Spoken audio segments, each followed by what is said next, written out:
Now time to take a full look at your forecast. We're going to start in the tropics because we've got two systems that have been named tropical storms. First, we've got my man Omar, which is sitting well off the Atlantic coast. This is no threat to any land whatsoever.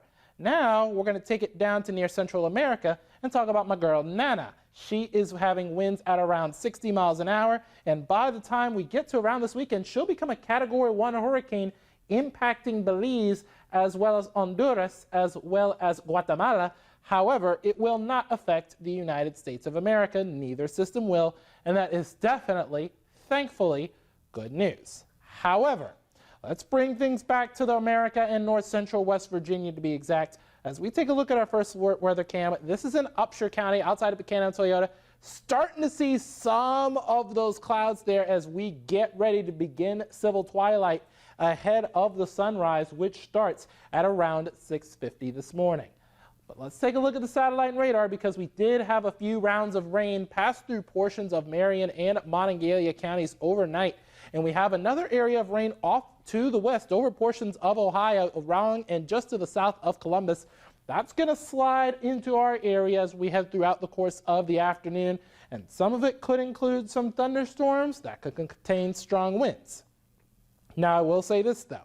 We are looking at temperatures that are starting off in those lower 70s, actually a touch warmer than where we were yesterday. And we were pretty warm yesterday. We were around those upper 60s to low 70s, still some upper 60s, though, in places like Parsons and Kingwood, checking in at 69. But as we take a look at our high temperature today, we are going to be looking at those lower 80s, so around average for this time of year.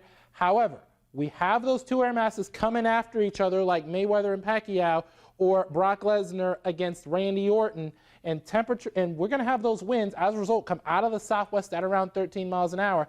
And when you have those strong winds coming out of the southwest with that warm, humid air, and you get that cold air behind that cold front, that's where we could get some thunderstorms that could pack a little bit of a punch, as in gusty winds. However, there's only a marginal risk for severe weather today. Keyword is marginal, meaning those storms would be isolated in nature. But by the time we get to 4 o'clock, I think those storms will be a little bit more widespread and a little bit earlier in the afternoon. But then by the time we get to around 10 a.m. on your Thursday morning, that's where you start to see some of those pop-up thunderstorms with cold front number 2 that will slide through. And once it does, we are going to start to dry out, especially as we head through the day on Friday. And then by the time we get to Saturday and Sunday, looking absolutely snazzy-tastic. And with that, it's important to have the WDTV5 First Alert Weather app handy. It is free on iOS as well as Android, and that interactive radar right at your